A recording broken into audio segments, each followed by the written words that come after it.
Okay, back on this 93 Dodge Cummins 5.9 again. And while we're waiting for this transmission to come back from the rebuilders, just doing a few other things that we wanted to kind of update. One problem we're having is the very notorious problem with the alternator system.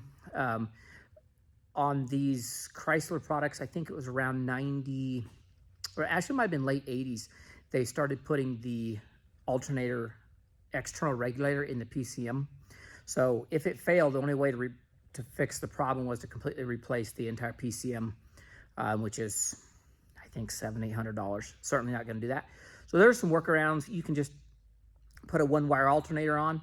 There's obviously problems with that.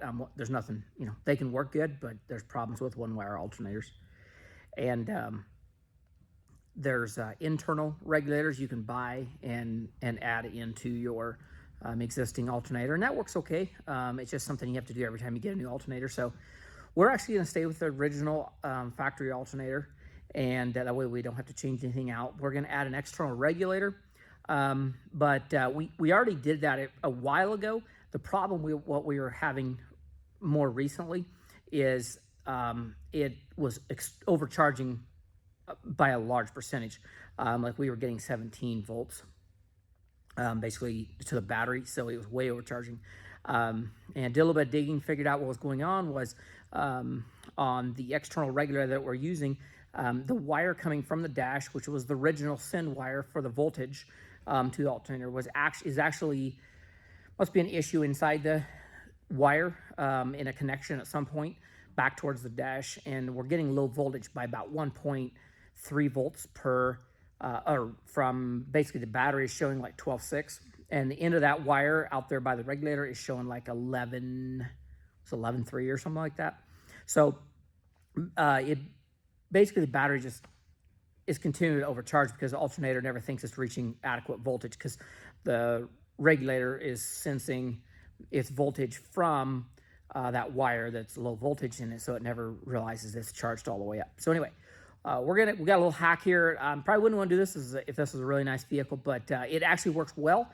There's really no problems. But if you're not going to replace the PCM, or you're going to do some sort of modified internal regulator, this is probably one of your better fixes if you're having a continual overcharge on your Chrysler vehicles that have that internal PCM regulator. This is a good fix that will correct the issue, and it only is going to cost probably like $60–70, and you can continue to use the same alternator. So if you do fail, your alternator does fail on the side of the road or something like that when you're traveling, you can buy a new alternator, put it in, and you're good to go. You don't have to like try to modify an existing alternator. So we're up here on the side.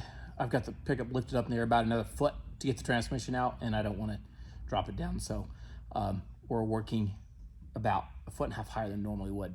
So anyway, looking into the engine bay, there's your alternator right there. Let me see if I can get a good shot of this. So right down here on the back side, you're gonna have 2 posts, 2 wires coming in here. Probably going to be green and blue. I don't know if you can see that. There we go. You can see the 2 wires coming here. 2 posts. The other wire is going to be your larger wire that goes over to the battery to actually charge the battery. These are your 2 sensing wires right here. And so, all right, try not to flip the camera too much around on you now. So what I did is we put the external regulator right over here on this firewall. You can see it right here. And it's a nice flat surface. That's one thing on these. You want to find a real flat surface. You don't have some sort of a curvature where you would bend the regulator. And you want to make sure that anything like your hinges or anything like that would clear everything, your wiring, whatever. So we'll be good there. And just 3 self-tappers. One thing I like to do, these regulators require really good grounds. So I will run a dedicated ground. I'll just take a, like this right here, and just make up a pigtail with a eyelet on the end.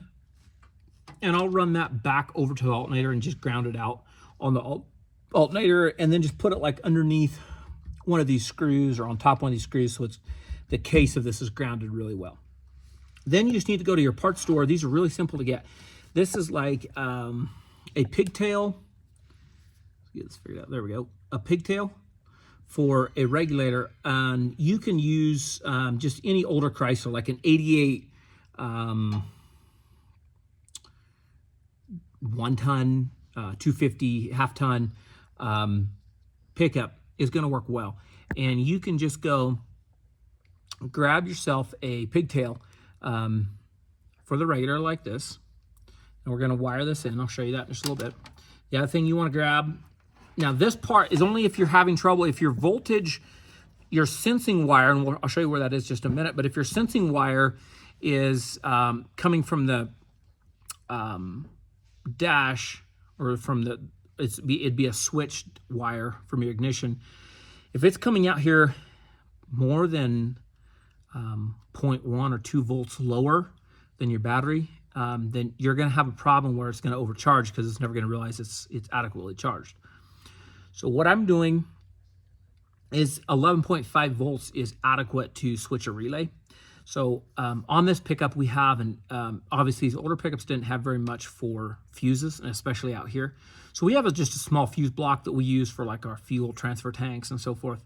And it has about 6 places for fuses in there, and still got a couple left. So I'm gonna run a wire off that. It comes with about an 8-inch lead straight from the battery, so it's pretty correct voltage from the battery. We're gonna run a wire, and it can be pretty small. I mean, 16 gauge is plenty. It's just a sense wire. It's gonna come all the way over here, all the way around the back of the firewall on the inside of the engine compartment though. And it's gonna come over here, and we're gonna attach it to our relay here. This is just a very common relay. A 4-pin relay is all you need. However, this is a 5-pin. You just use the correct side. So on a 5-pin, you have 87A and 87 are your 2 contacts, and so you would choose the one that is, I believe that would be normally open. But anyway, you want to verify when you key switch that is when your voltage would transfer through. Okay, so we're pretty much finished up with this. I'm going to show you here what it looks like all done. So get the camera down there a little bit. Let me just bring it around here. So we just got everything inside of a loom here, so it's just all nice and cleaned up. Right